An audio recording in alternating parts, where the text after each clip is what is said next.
Good morning students. आज हम हिंदी का 6th लेसन सच्चा शिष्य पढ़ेंगे। तो लेसन स्टार्ट करने से पहले इसके शब्दार्थ देख लीजिए। फर्स्ट है काल, समय, विशेष, खास, प्राचीन, पुराना, लोभी, लालची, स्थान, जगह, पर्याप्त, काफी, संकोच, हिचकिचाना, चेष्टा, कोशिश या प्रयत्न, आचार्य, विद्यापीठ का प्रधान अध्यापक या गुरु, कुकर्म, बुरा काम, प्रयोजन, उद्देश्य, मकसद, प्रसिद्ध, मशहूर, प्रांगण, आंगन, आधार, दृष्टि, निगाह, नजर, स्वीकार, मान जाना, ग्रहण करना, लेना, स्वीकार करना, वंचित, न पाना, न मिलना। ये इस लेसन के शब्दार्थ हैं जो कि आपके लेसन के पीछे पेज नंबर 33 पर दिए गए हैं। तो चलिए लेसन स्टार्ट करते हैं। किसी भी बाहरी प्रलोभन अथवा प्रभाव से विचलित न होकर स्वविवेक द्वारा सद्मार्ग पर दृढ़ता से चलने वाला ही सच्चा चरित्रवान होता है। इस लेसन में ये बताया है कि हमें किसी भी प्रकार का बाहर का प्रलोभन यानी लोभ नहीं करना चाहिए या उससे विचलित नहीं होना चाहिए तथा सदैव अपने सच्चे मार्ग पर दृढ़ता से चलना चाहिए। यही सच्चे व्यक्ति की पहचान है और वही चरित्रवान है। समझ गए ना? यही इस कहानी का अमर संदेश है। इस कहानी में यही बताया गया है कि आपको कोई भी किसी भी प्रकार का लोभ दे दे, आपको अपने दृढ़ निश्चय पर रहना चाहिए, उससे विचलित नहीं होना चाहिए कि हमें ये चीज़ मिल रही है तो हम ये छोड़ देते। आपको हमेशा सच्चे कार्य करने चाहिए और अच्छे कार्य करने चाहिए, चाहे उस कार्य में कितनी ही कठिनाई क्यों ना आए। आपको बाहरी या किसी भी प्रकार का लोभ नहीं करना चाहिए कि मैं ये करूँगा तो ये मेरा कार्य हो जाएगा। आपको सदैव अपने कार्य पर सच्चे रूप से चलना चाहिए। किसी भी प्रकार का लोभ नहीं करना चाहिए कि आप मान लो आपको कोई कह रहा है मैं आपको ये दूँ तो आप ये कर लो, नहीं। आपको अपने कार्य पर सदा दृढ़ रहना चाहिए कि कोई गलत कार्य नहीं करना चाहिए। ये ही सच्चे व्यक्ति की पहचान है। समझ गए? तो चलिए आगे। बात प्राचीन काल की है। एक गुरुकुल था, बहुत पुराने समय की बात है, और एक गुरुकुल था। गुरुकुल समझते हो ना, जहाँ गुरु और शिष्य होते हैं। समझ गए ना? एक अपना विद्यालय कैसा है उसके समान ही होता है, जहाँ पे शिक्षा गुरु द्वारा शिक्षा दी जाती है। ऋषि वगैरह जो होते हैं ना, वो बड़ा और काफी प्रसिद्ध था। उसके आचार्य भी बड़े विद्वान और यशस्वी थे। उनके भी जो आचार्य वगैरह अध्यापक या गुरु जो भी है ना, वो आचार्य विद्वान और यशस्वी भरे थे, सच्चे और अच्छे गुणों वाले और बड़े विद्वान थे। एक दिन आचार्य ने सभी छात्रों को विद्यालय प्रांगण में बुलाया। सभी को आंगन में, स्कूल का जो मैदान होता है उसी प्रकार आंगन में बुलाया और उनसे कहा, प्रिय शिष्यों, मैंने तुम्हें एक विशेष प्रयोजना से बुलाया है। बोला कि मैंने आपको एक विशेष प्रयोजना से बुलाया है। कोई योजना होगी उसको बताने के लिए बुलाया है। मेरे सामने एक समस्या आ गई है। वो कह रहा है मेरे सामने एक कठिनाई आ गई है।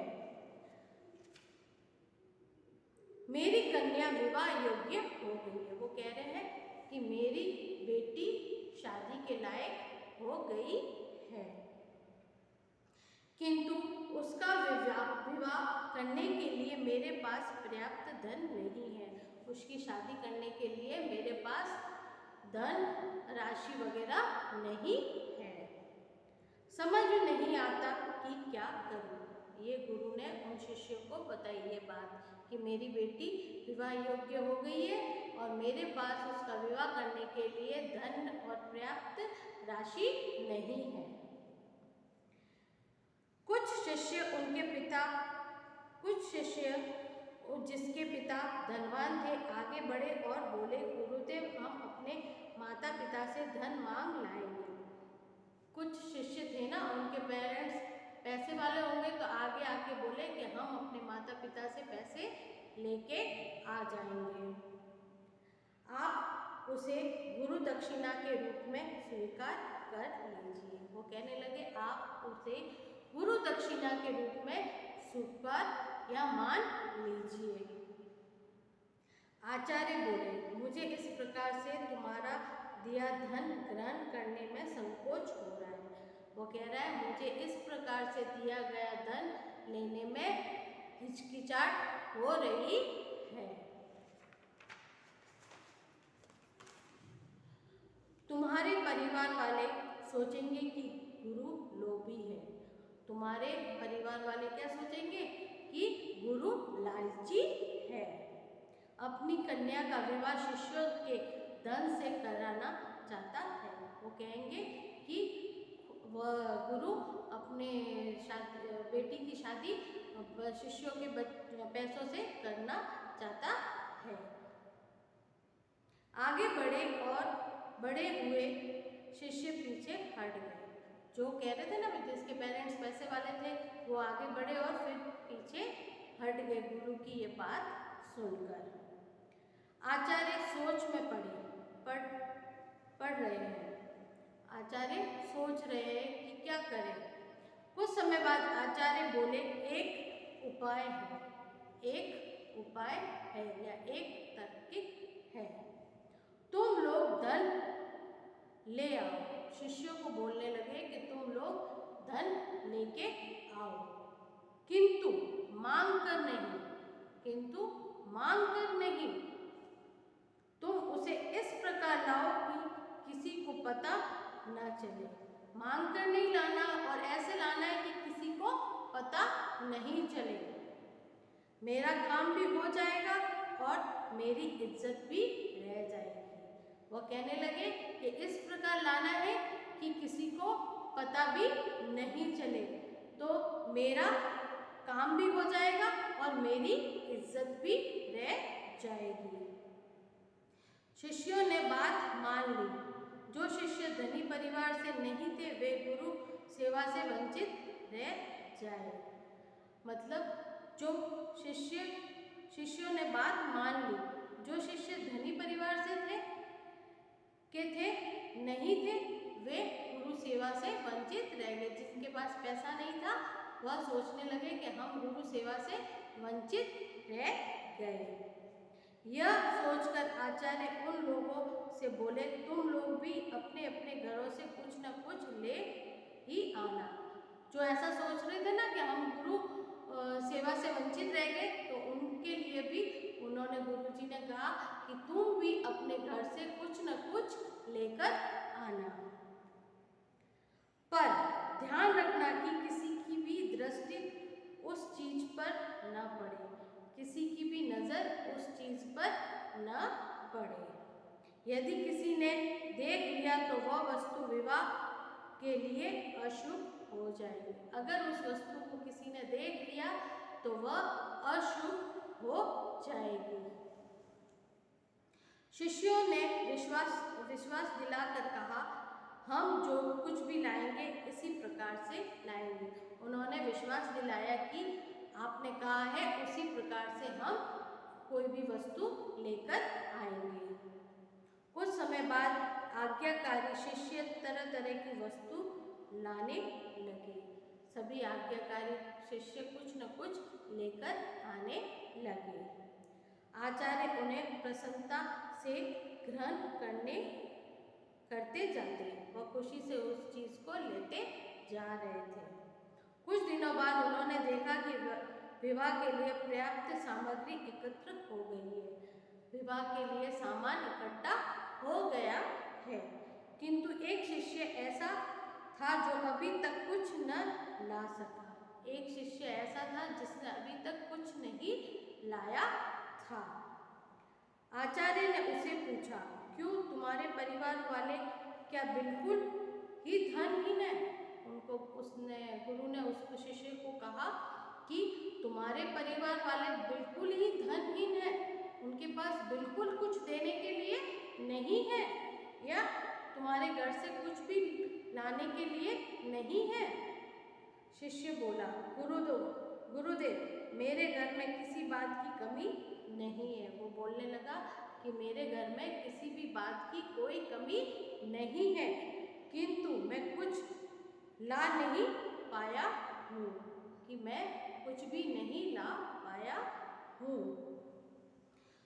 गुरु बोले, क्यों? क्या तुम गुरु सेवा नहीं करना चाहते? गुरुजी बोले कि क्या तुम गुरु सेवा करना नहीं चाहते? नहीं गुरुदेव, यह बात नहीं। आपने ही तो कहा था कि ऐसी वस्तु लाना जिसे उठाते समय कोई देख न रहा हो। कि आपने ही तो कहा था कि किसी भी वस्तु को उठाओ तब ध्यान रखना कि उसे कोई नहीं देख पाए। मैंने बड़ी चेष्टा की, किंतु घर पर ऐसा स्थान न मिला जहाँ कोई देख न रहा हो। मैंने बड़ी कोशिश की, लेकिन कोई स्थान ऐसा नहीं मिला जहाँ मुझे कोई नहीं देख रहा हो।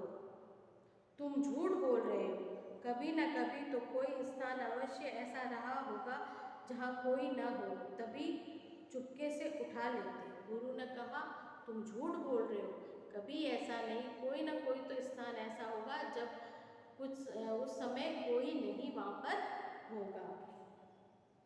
गुरुदेव ठीक है, पर ऐसे स्थान पर कोई दूसरा रहे न रहे, मैं तो वहाँ रहता ही हूँ। उसने कहा कि उस स्थान पर कोई रहे न रहे, लेकिन मैं तो वहाँ पर रहता ही हूँ। अन्य कोई देखे या न देखे, किंतु मैं तो अपने कुकर्म को देख ही रहा हूँ। उसने कहा कोई देखे या न देखे, लेकिन मैं अपने गलत कार्य को तो देख रहा हूँ। आचार्य ने तुरंत उस शिष्य को गले लगाया। वे कहने लगे, बस तू ही मेरा सच्चा शिष्य है। उसने कहा, आचार्य ने कि उसको गले लगाया और बोले कि तू ही मेरा सच्चा शिष्य है। मेरे कहने पर भी तूने पाप मार्ग नहीं अपनाया, मेरे कहने पर भी तूने गलत रास्ता नहीं अपनाया। यह तेरे चरित्र की दृढ़ता का प्रमाण है। यह तेरे चरित्र की दृढ़ता का प्रमाण है, और यही मेरी शिक्षा की सफलता है कि ये तेरे दृढ़ निश्चय और मेरी शिक्षा की सफलता है। अपनी कन्या के विवाह के लिए मुझे धन की आवश्यकता नहीं थी। वो गुरुजी कहने लगे कि मुझे अपनी बेटी के विवाह के लिए धन की आवश्यकता नहीं थी। मैं तो एक ऐसे युवक को खोज रहा था जिसके पास शील, सदाचार और चरित्र का धन हो। कि मैं तो ऐसे सच्चे शिष्य को ढूंढ रहा था जिसके पास में शील, सदाचार और चरित्र का धन हो। मैं उसे आज पा लिया, मैंने उसे आज प्राप्त कर लिया। तू ही मेरी कन्या के लिए योग्य वर है। वो कहने लगे कि तू ही मेरी बेटी के लिए योग्य वर है। तो समझ गए ना, इस लेसन में ये बताया है कि कितना भी लोग क्यों ना दे, आपको अपने दृढ़ निश्चय पर डटे रहना चाहिए। समझ गए? धन्यवाद।